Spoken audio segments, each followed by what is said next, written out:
Hi guys, I am just out here fertilizing the tomatoes with these Job's spikes, and you can see them. It kind of looks like the indoor Job's, but this is formulated just for tomatoes. These are left over from last year and they worked pretty well for me, so I'm just going to be using them up.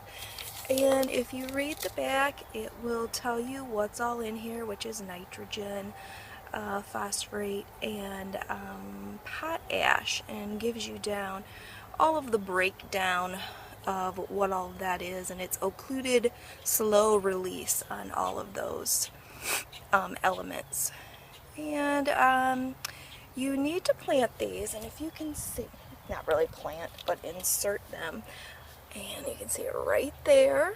That's what they look like in the ground. You need to push it down about 1 inch and then water it. So push it down 1 inch, cover it with soil, and water it. And you want it to be about 6 to 8 inches from your tomatoes. So this is how I have spaced them. This one here I have already watered. I need to come back and cover the soil and water that again. And over here I have totally completed it. I watered it, put 1 inch of soil on top of it, and watered it again.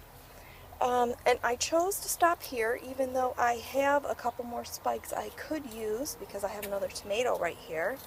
But I also have cilantro, so I don't really want to mess around with that, and I will save those couple spikes because I've got another area I can do that with.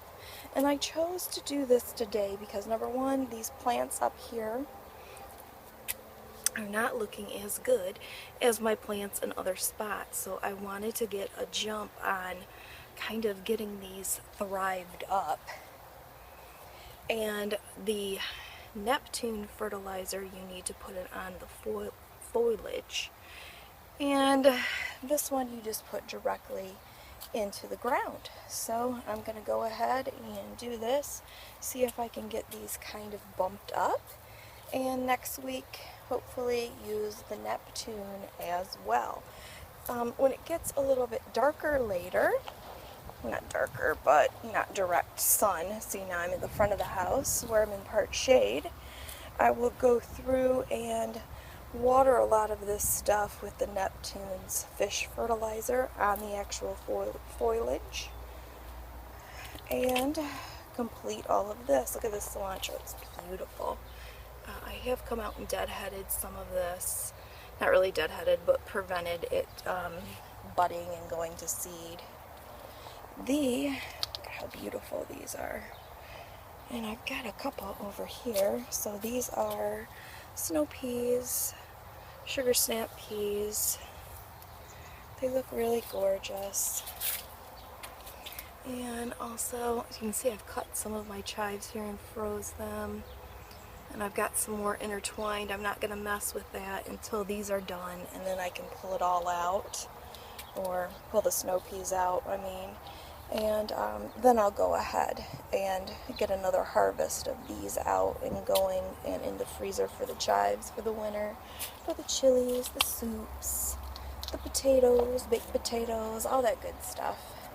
So just wanted to, and here is where I pulled out the spinach. I did not like picking each individual leaf of the spinach, and here's a lone spinach plant right here. I found that to be really tedious. Didn't care for that at all. Rather than coming along to this lettuce and just clipping it, you can see where I clipped it here, and just clipping a row and being done with that in like 30 seconds.